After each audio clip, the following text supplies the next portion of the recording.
What's up, YouTube? Your boy back once again with another sport topic, and today we're going to talk some football. Houston Texans football. We're going to break down the Texans free agency, the lackluster free agency, lack thereof free agency, who they signed, who they shouldn't have signed, who they would have signed, who they could have signed, who we wanted them to sign, all those things. We're going to break down all that stuff. If you guys you guys are subscribers to Soft Sports, if you're not, y'all need to subscribe out to Soft Sports. My boy Ed Honcho have some good topics every night at 7 o'clock. And also, I think he did shows throughout the day as well. Everybody out there in the Texas Roundtable, shout out to all y'all. But I was on there Thursday, and if you guys watched that show, y'all heard me be extremely frustrated and agitated about the Texans' free agency, lackluster free agency, lackluster free agency that they've having of late. Because the thing that irritates me about this free agency is that a week ago, before free agency started, Sunday, free agency started on Monday. We are a full week away. Full week. We have gotten worse in this 1 week. In 1 week, we've gotten completely worse. A weakness of ours, which was the secondary, has gotten weaker. We lost Kareem Jackson. Kareem Jackson went to Denver for I think 3 years, $33 million, $11 million per year. Honey Badger went to Kansas City for 3 years, $42 million, $14 million a year. The thing that irritates me about that, just a quick small recap on those two fronts, and then we're gonna get on to the moves. In my personal opinion, people might disagree with me, but it's okay, because I can stand on my own 2 feet, I ain't tripping. But if you look at the first 4 to 5, 6 games last year, when Kareem Jackson played only safety before he was put out there as a corner, Kareem Jackson was the best safety on the team. We were talking about him being an all-pro, talking about him being a Pro Bowl level type player. And once the injury started happening, and once we seen that Colvin was not a good outside corner, and you had to put Kareem, because Kareem ended up being your best option, one of your best options, and you had to play a lot of corner. That's when we started seeing the slips in his play. That's when we started seeing the Kareem of old. But when he was playing safety, he was a beast. Honey Badger really didn't have that many impact plays, but I would have preferred to keep Honey Badger over Kareem because of the leadership quality. I wouldn't have paid Honey Badger $14 million. I do believe I wouldn't have paid Honey Badger $14 million. But that $9.5 million was a bad offer. They should at least offer them 11 to start off, because that 9.5 was the starting point. But then they were close. It was just incentives and guaranteed money that pushed Kansas City. Man, forget all that. I'm gonna keep it real with you one good time though. Last year when the Texans offered Clowney a contract during the offseason last year, and he didn't accept it, he wanted to bail on himself, you knew then that you was going to have to franchise tag him. Because everybody knows, Honey Badger and Clowney, you franchise tag Clowney if you have to. There should have been a point then that if you want to keep Honey Badger, you sign him during the season. That's why he's sending out tweets talking about you got to start signing players during the season. He's letting you know if you would have offered him a contract during the season, he would have stayed. This whole rule that we have of not signing players during the season because it's a distraction.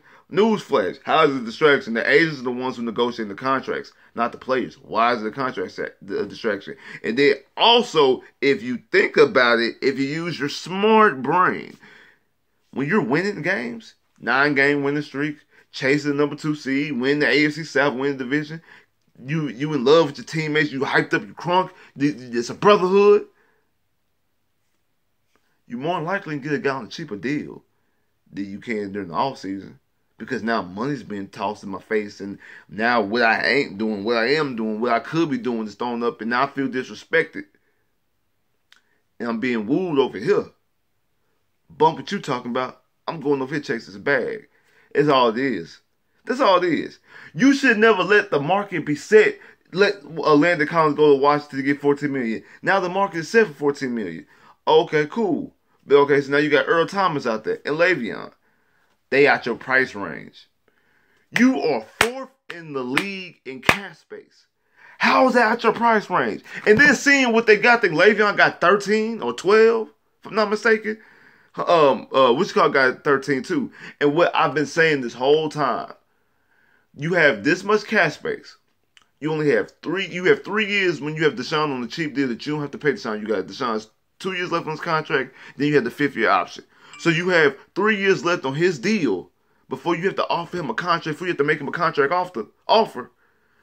All you got to do is structure the money to guarantee you, structure the money in the first 2 to 3 years of that contract. That way, when it's time for you to pay Deshaun, their money is off the books. And when I looked at their contract, looked at their guaranteed money, like they both got 3-year deals. They both got 4-year deals. But their guaranteed money is up in the second year of their contracts. So when it comes to that third year, if they wasn't good, you could cut them. Like if Earl Thomas was old and the injuries, whatever, and if that year off from Le'Veon Bell really took a toll on Le'Veon, he's not the same player he was in Pittsburgh, and Earl Thomas wasn't the same player he was in Seattle, it wouldn't have hurt you because you able to cut them, get their money off the books, and you still have your cap space to sign Deshaun. What I've been saying this whole time, but yet that's not what's going on. Right now I've lost all confidence in Brian Gaines. Had no confidence in him last year. Like I say, let me be honest and let me be frank and let me be clear. I've been saying this numerous times. I give him 0 credit. 0 goose egg credit on signing Honey Badger last year because we looked up to Honey Badger being cut a week after free agency, ended. The Cardinals cut Honey Badger, and luckily Honey Badger is from New Orleans, which is a couple hours away from the city of Houston. Also, him and JJ have the same agent. Say bro, come to Houston. We need safety help. Come on, stuff like that. That's why Honey Badger signed for a 1-year deal. Let's be honest. Let's be clear. Let's be just full-fledged honest when it comes to that, though. Let's be honest. That's what it is. And this is being proven right now because we see what he's doing as a general manager. It's going to come to free agency. None.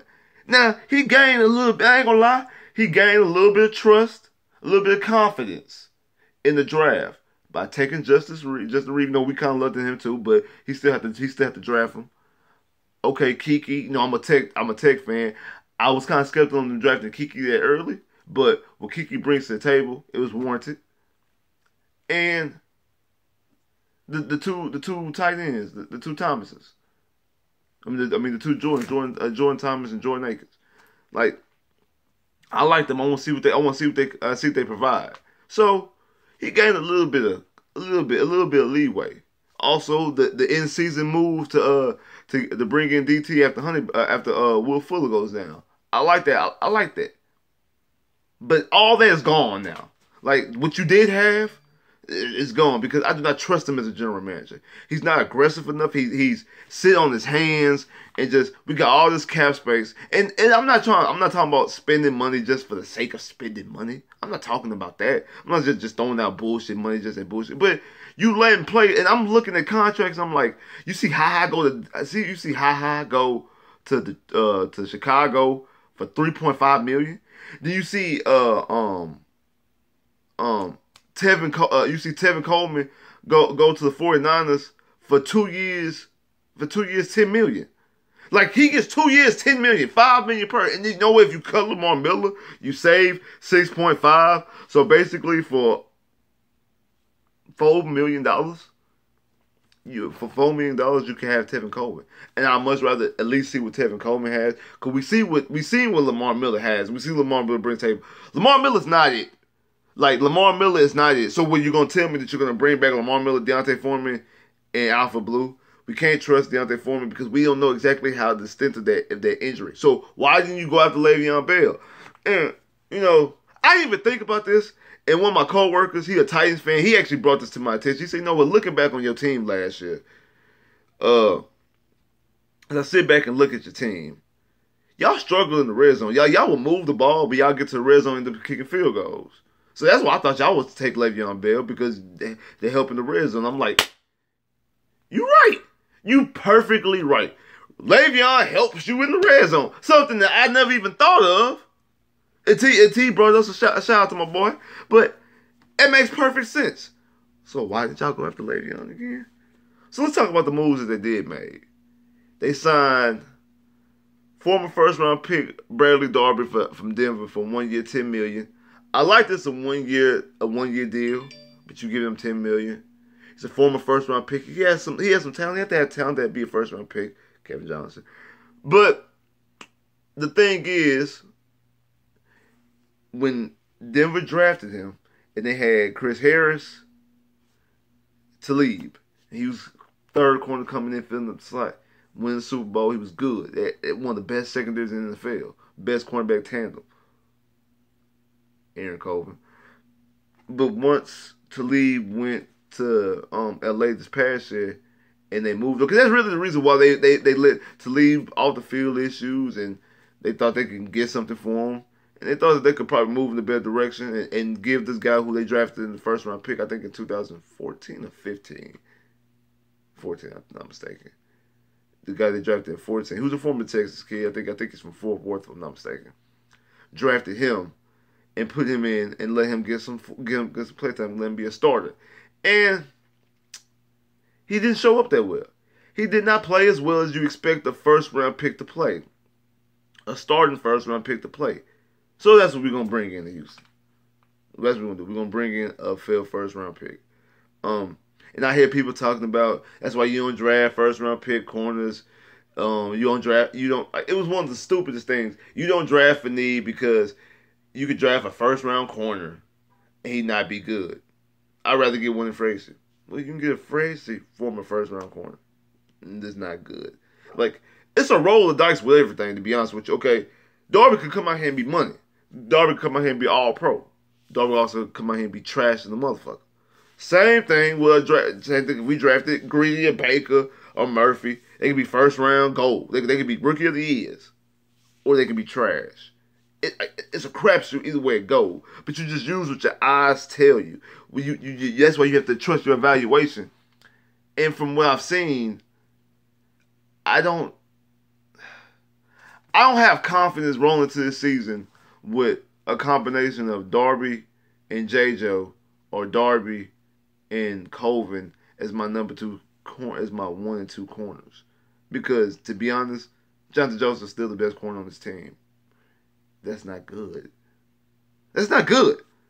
Jonathan Joseph is still the best corner on this football team. That's not good at all. And then they also signed Tashawn Gibson, I think, from Jacksonville safety.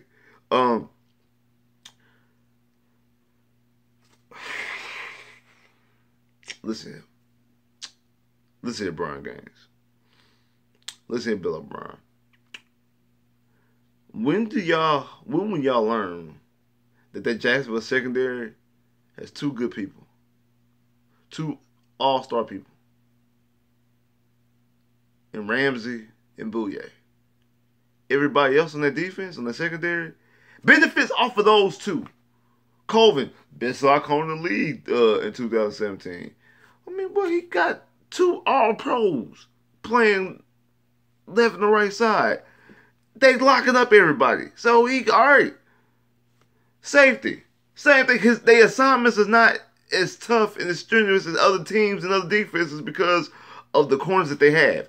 We don't have those corners on this team. So their assignments are going to be tougher. Now, I like that he's good against tight ends. So we'll see. We'll see against Kelsey. We'll see against Ebron. We'll see against Gronk. What are the tight ends that we see? Delaney Walker. We'll see. We'll see against these other tight ends. We'll see O.J. Howard and things like that. We'll see when we play against some of these other tight ends. We'll see what he can do in this defense because he doesn't have 20 and 21 playing in front of him. Now again, maybe Darby shows up. Maybe we luck up and draft because now I don't know. I've lost confidence in this draft because you know me. I want Greedy. I've been saying that I want Greedy. A lot of people saying we're not gonna get Greedy because Greedy's not gonna be there. I'm not too sure about that. I have a real strong feeling that I know that either one out of Greedy or Baker is going to be there at 23. I have a strong feeling right now that both of them are going to be there. I'm going to do a mock draft. One of my next videos is going to be a mock draft. But I really think that Greedy's going to be on the board. Now, maybe Greedy can come out there and help fix the defense. Because right now, we have no starters. I don't see any stars on this defense at all. I mean, as far as the secondary goes, outside of Reed and Howe. But when we come to corners, we don't have no starters. Where your starters at? Where? Show me where the starters at. What is it? Because to me, it seems like we focused on getting depth. Like I told Honcho the other day, we focus on getting depth, drafting depth. We getting depth, but we losing starters. So therefore, if you have a whole bunch of backup guys but no starters, don't that mean the backup guys have to then become starters? Ain't that what happened with the Cowboys? Cowboys last year had like nothing but number 2 and 3 and 4 receivers. No number 1 receiver. So they number 3 and 2 receivers had to play the number 1 role because they had no number 1 receiver up until they traded for Cooper. Same situation. We have no 1 or 2 corner. So now we have backup guys. I know Darby was a first round pick, but he's a backup guy. He was a third corner in that defense in Denver when they won the Super Bowl. Be real. Come on now. So we got none but backup guys playing. Now who knows? Maybe we might look up into some things and Patrick Peterson might be on the market or somebody else gets cut or somebody else is willing to get traded. Hopefully so. And you still don't fix the offensive line. Now offensive line still the question. I bet Deshaun like at least get the Lamb gone. But everything else, you don't get him no help in the running game. You don't get him no help in offensive line. You let his secondary get even worse.